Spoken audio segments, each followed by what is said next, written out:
Assalamualaikum warahmatullahi wabarakatuh. Selamat pagi. Alhamdulillah kita bertemu lagi di mata pelajaran kimia kelas 11 ini walaupun dalam keadaan daring ini ya. Nah, diharapkan peserta didik untuk menyiapkan persiapan dirinya karena kita nanti akan ada kuis di akhir mata pelajaran dan jangan lupa untuk absen Google Classroom-nya. Nah, kita akan membahas mengenai teori asam basa ini, mana peserta didik diharapkan untuk dapat membedakan yang mana contoh asam dan basa dalam kehidupan sehari-hari dan dapat memahami konsep Brochet-Lorentz, Arrhenius, dan Lewis, serta dapat membedakan asam basa konjugasi dan menghitung pH larutan. Nah, dalam kehidupan sehari-hari kita seringkali melihat larutan cuka dan daun sirih. Nah, larutan cuka ini seringkali dalam makanan, ketika kita cicip ia akan meninggalkan rasa yang asam. Dan ketika terkena tangan, ia akan meninggalkan rasa yang kesat pada tangan kita. Berbeda dengan daun sirih. Daun sirih ketika kita cicip, ia akan meninggalkan rasa yang pahit. Dan ketika terkena tangan, ia akan meninggalkan jejak yang licin. Nah, sehingga dapat disimpulkan bahwasannya larutan cuka ini memiliki salah satu contoh dari asam dan daun sirih ini merupakan salah satu contoh dari basa. Lalu apa sih asam dan basa itu? Nih, asam atau acid berasal dari bahasa Latin acetum yang artinya adalah cuka. Dan basa alkali berasal dari bahasa Arab yang bermakna abu. Teori asam basa itu ada 3. Yang pertama Arrhenius, yang kedua Brochet-Lorentz, yang ketiga adalah Lewis. Yang pertama kita akan membahas mengenai teori asam basa Arrhenius. Menurut si Arrhenius, asam adalah senyawa yang melepaskan ion H+ saat dilarutkan dalam air. Nah, contohnya ialah HCl. HCl ini adalah asam klorida. Ia akan melepaskan H+, maka ia merupakan salah satu contoh asam. Dan basa adalah senyawa yang melepaskan ion hidroksida atau OH- saat dilarutkan dalam air. Nah, contohnya ialah NaOH. Ini Na++ OH-. Ia akan melepaskan OH- ketika dilarutkan dalam air. Nah, menurut Arrhenius ini ketika asam ditambah basa akan membentuk garam plus air atau garam dan air. Nih, contohnya HCl ditambah dengan NaOH akan membentuk NaCl plus H2O. NaCl ini bertindak sebagai garam dan H2O ini sebagai airnya. Nah, ketika si Arrhenius itu tidak mampu menjelaskan selain senyawa yang tidak dilarutkan dalam air dan menjelaskan sifat asam dan basa yang tidak melibatkan pembentukan ion H+ dan OH-, maka timbullah teori asam basa Brochet-Lorentz ini. Nah, menurut si Brochet-Lorentz, si asam ini adalah yang memberikan atau donor proton H+. Dan basa adalah si aseptor proton atau H+. Nah, ketika si asam itu telah mendonorkan proton, ia akan membentuk basa konjugasi.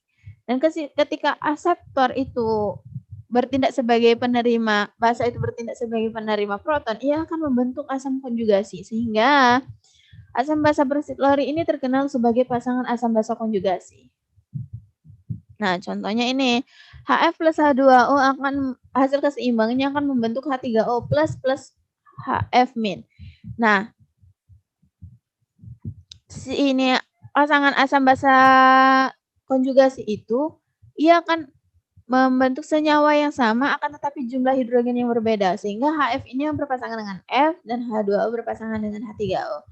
Nah, si HF ini memberikan donor protonnya kepada H2O sehingga ia akan memiliki sifat yang asam dan H2O ini akan bertindak sebagai basa dan ketika asam ini membentuk suatu senyawa ia akan bertindak sebagai basa konjugasi dan yang bertindak sebagai basa akan membentuk asam konjugasi. Nah, sehingga H3O bertindak sebagai asam konjugasi dan F membentuk basa konjugasi.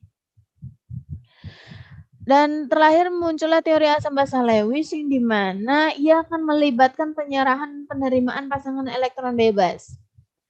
Nah, si asam ini menurut Lewis ialah aseptor pasangan elektron bebas dan basa merupakan donor pasangan elektron bebas. Contohnya ini, NH3 ditambah BF3 akan membentuk NH3BF3. Nah, struktur dari NH3 ini seperti ini, struktur kimianya. Dan ketika ia memiliki pasangan elektron bebas, ia bertindak sebagai basa. Nah, BF3 ini tidak memiliki pasangan elektron bebas atau ia nanti akan menerima sehingga ia bertindak sebagai asam.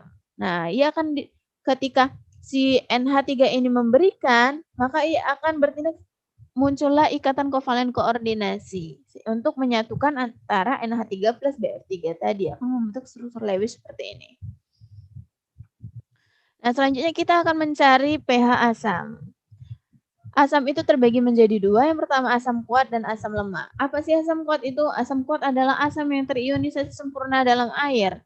Dan asam lemah itu yang terionisasi sebagian dalam air, sehingga derajat ionisasinya tidak lebih besar dari 0 dan kecil dari 1. Sehingga derajat ionisasi itu merupakan perbandingan antara jumlah mol zat terionisasi dibanding dengan jumlah mol zat mula-mula. Dasar contoh asam kuat tadi. Ini contoh asam lemah. Ia memiliki ketetapan asam. Nah, ketika pH tersebut kurang dari 7, maka ia akan bertindak sebagai asam. Dan ketika ia pH-nya sama dengan 7, ia akan bertindak sebagai netral. Dan ketika pH tersebut memiliki nilai yang lebih dari 7, maka ia akan bertindak sebagai basa. Nah, untuk mencari pH asam kuat dan asam lemah itu memiliki rumus. Nih, untuk mencari pH-nya itu kita pertama akan mencari konsentrasi H+ yang terlebih dahulu, yaitu molaritas dikali dengan A, molaritas dikali dengan valensi asam. Lalu kita masukkan ke rumus pH, min log konsentrasi H+. Nah, berbeda dengan asam lemah, karena asam lemah memiliki Ka atau ketetapan asam, maka caranya berbeda. Konsentrasi H+ ini sama dengan akar dari Ka dikali Ma. Nah, ini ketika kita sudah mendapatkan H+-nya, kita masukkan ke pH-nya.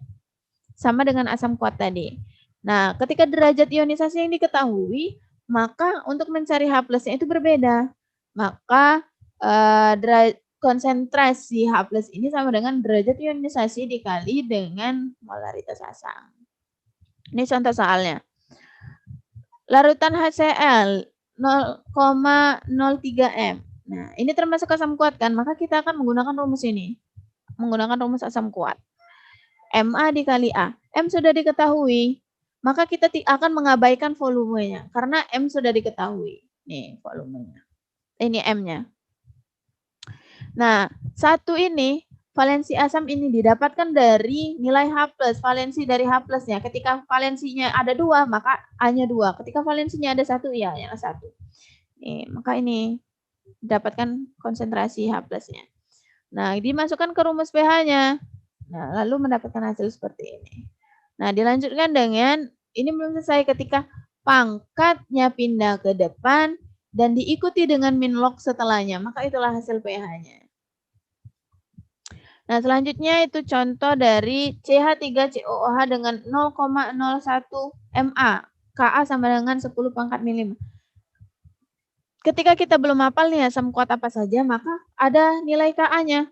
Nah, Ka ini termasuk dari asam lemah. Kita akan menggunakan rumus dari asam lemah. Sama saja, setelah itu kita masukkan ke pH-nya. Lanjut. Basa. Nih, basa juga terbagi menjadi 2, basa kuat dan basa lemah. Nah, rumus basa ini sedikit berbeda. Ketika kita sudah mendapatkan OH-, ini kan Mb dikali B. Setelah itu kita mencari terlebih dahulu POH-nya dengan rumus min log OH-. Nah, ketika asam tadi ini sama dengan pH-nya kan min log konsentrasi H+, tidak dengan basa. Nah, basa itu setelah mendapatkan POH, dia akan dimasukkan baru ke pH-nya. pH sama dengan PKW sama dengan PKW min POH. PKW ini adalah ketetapan air, sehingga nilai ketetapan air itu sama dengan 14. Jadi pH sama dengan 14 min POH. Nah, ketika basa lemah, ia memiliki Kb sama dengan asam lemah. Sehingga untuk mencari OH-nya ini, di bawahnya sama saja. Ini contoh asam kuat. Nah, ini contoh soalnya. Nah, hitunglah pH dari CaOH 2 kali 0,02 M. Ini termasuk basa kuat. Nah, termasuk basa kuat. Pertama kita mencari OH-nya. Nah, selanjutnya, ini kan selanjutnya kita cari POH-nya, selanjutnya kita cari pH-nya. Sama saja perhitungannya seperti asam tadi. dengan rumus yang sedikit berbeda. Nah, kalau asam basah lemah ini sama seperti asam lemah, ia memiliki nilai Kb atau ketetapan basah. Ketika asam lemah tadi Ka, ketetapan asam. Ini contoh soalnya. Nah, ini cara mencari basa lemah. Sama seperti asam lemah tadi, ia memiliki nilai Kb, sehingga untuk mencari konsentrasi OH-nya memasukkan ke akar terlebih dahulu. Setelah mendapatkan OH- lalu ke POH, setelah mendapatkan POH lalu ke pH-nya. Nah, ini ada kuis 5 soal, silakan jawab di room chat Zoom saja dan sampaikan pesannya hanya untuk Ibu saja, jangan ke semua orang. Silakan dimulai.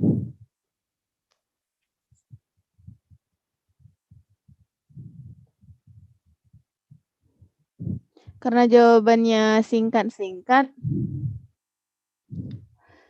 ketika kalau kalian menyimak pasti bisa jawab semua. Baik, yang ini diskusikan dalam satu kelompok. Satu kelompok itu terdiri dari 5 orang saja, dilihat dari absen. Absen 1 sampai 5 berarti kelompok 1, absen 6 sampai 10 berarti kelompok 2 ya. Nah, mungkin itu saja yang dapat Ibu jelaskan. Terima kasih atas partisipasinya dalam mata pelajaran ini. Apabila ada pertanyaan, silakan tanyakan di grup WA saja. Takutnya ketika kalian japri Ibu nanti tidak terbaca pesannya karena tertimbun. Nah, mungkin itu saja. Apabila ada salah kata Ibu mohon maaf. Pada Allah Ibu mohon ampun. Wastabiqul khairat. Wassalamualaikum warahmatullahi wabarakatuh.